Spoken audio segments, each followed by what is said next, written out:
les acteurs ont unanimement reconnu qu'elles sont dans les cultures d'autoconsommation qui profitent plus aux familles et aux communautés que sur les cultures de rente. Mais il faudrait reconnaître que les femmes aujourd'hui sont en train de maîtriser la chaîne de valeur transformation agroalimentaire.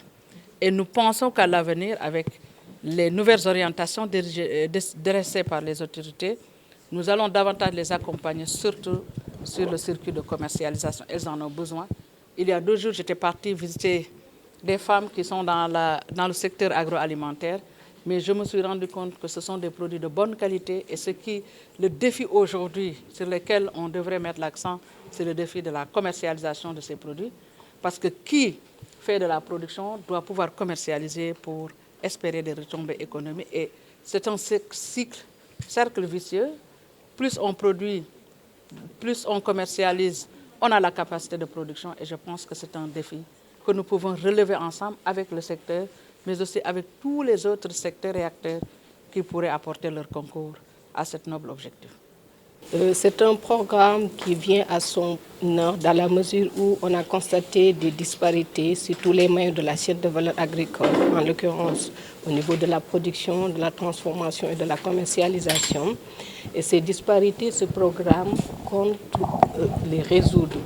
Donc c'est vraiment important d'élaborer ce programme d'autonomisation de la femme dans le secteur de l'agriculture qui va nous accompagner déjà dans les orientations de l'autorité et qui s'aligne sur les priorités du nouveau référentiel, en l'occurrence la stratégie de développement du Sénégal, mais aussi le projet porté par son Excellence M. Bassirou Diomaye Diakhar Faye, président de la République du Sénégal, la stratégie nationale d'équité et d'égalité de genre, mais aussi la stratégie de souveraineté alimentaire. Parce que nul n'ignore la part importante des femmes dans le développement agricole, mais aussi dans l'atteinte de la souveraineté alimentaire. Donc c'est un programme vraiment qui est très important à notre niveau et qui va nous permettre de relever les défis concernant les contraintes déjà recensées.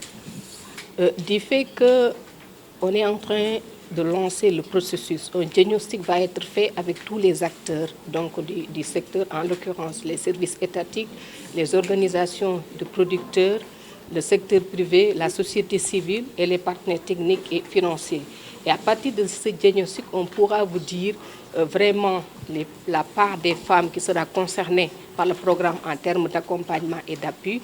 Mais l'essentiel, c'est que déjà au niveau des statistiques agricoles, on a constaté qu'il y a des déséquilibres concernant l'accès au foncier. Donc pratiquement, c'est moins de 10% des parcelles exploitées donc des parcelles sont exploitées par les femmes comparées aux hommes qui tournent autour de plus de 90%. Donc pour montrer que vraiment il y a un enjeu à relever dans ce domaine-là, d'où donc le fait d'élaborer ce programme qui nous va permettre d'accompagner les femmes, surtout dans l'accès à la terre, mais de bonne qualité. Parce que ce qu'on a constaté sur le terrain, qu'il y a certaines femmes qui accèdent à la terre, mais malheureusement, ces terres-là sont de mauvaise qualité. On verra comment accompagner ces femmes pour qu'elles accèdent à de bonnes terres, mais aussi à des intrants de qualité. Parce que nul n'ignore que dans le secteur de l'agriculture, il y a un programme agricole où l'État subventionne des intrants agricoles, en l'occurrence les semences, les engrais, le batterie agricole. Donc c'est important vraiment de voir comment accompagner ces femmes-là pour qu'ils accèdent mieux à ces opportunités, surtout à ces intrants et facteurs de production. Ce programme concerne l'ensemble du territoire national. Donc c'est vraiment les 14 régions du pays.